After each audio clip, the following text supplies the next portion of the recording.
তারিখের পরে অনেকের মনের দিক থেকে অনেক দুর্বল বা পাড়ার মনোমাইজটা দিচ্ছে না, সবাই মর্মাহতভাবে আসছে। দুই এক অনেক কিছুই করবে না, আর যারা দু একজন করবে, কিছু কিছু লোকের করবে, তারা আগের মতো জোরে সোরে সেইভাবে ধুমধামভাবে করবে না। তারা সাধারণভাবে যা মায়ের পূজা ঘটের সাথে যেভাবে সাধারণভাবে করে সেভাবেই করবে।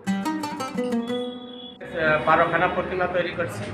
এবছর 6 থেকে 7খানা প্রতিমা হইতে পারে, আর বাদ বাকি পূজা হবে না। এভাবে মানুষের মন মানসিকতা অনেকটা খারাপ, যার কারণে অনেকে পূজা করবে না। যাও করতেছে সে জোরে সোরে হচ্ছে না, ওই কম খরচের ভিতর দিয়া কোনোরকম ঘট পূজা যেভাবে করে সেইভাবে সাধারণভাবে পূজা করে।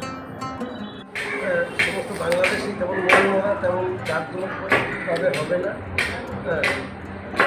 যেতে হবে। তারপর আমার মায়ের পূজা আমরা বন্ধ করতে পারি না। দেশের একটা ভবিষ্যতে মানুষের মঙ্গল অমঙ্গলের একটা প্রত্যাশা করা আছে। দেশের স্বার্থে, দেশের জন্য আমাদের চিন্তাভাবনা করতে হবে। যা আমরা প্রতি বছর দিয়ে আসছি তা যদি না দিই আমাদেরও খারাপ লাগবে।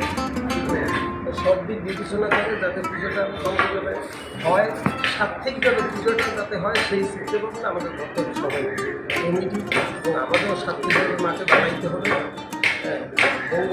হচ্ছে এবার সেরকম হবে না। রাজনৈতিক দেশের পরিস্থিতি, তারপরে আমাদের জনবস্ততার কারণে আমাদের সবারই তাদের থেকে দৃষ্টি আকর্ষণ করতে হয়েছে। প্রত্যেক কমিটি থেকে তাদের টাকা পয়সা দিতে হয়েছে, যার কারণে এবার কিছুটা মোটামুটিভাবে হবে। তারপরে হবে চারিদিকে পরিস্থিতি, দেশের পরিস্থিতি বিবেচনা করে আমাদের সব দিক রক্ষা করতে হবে।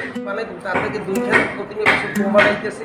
এখন যে কাজের লোকজন পাওয়া যায় না। দ্বিতীয়ত কথা হয়েছে সবাই পুজো হবে কি হবে না সাথে চতুর্দিকের কথা চিন্তা ভাবনা করে সবাই জেয়ারের দিকে লাস্টের দিকে ডাকছে যে আপনারা বানান, আমরা পুজো দেবো, পুজো হবে।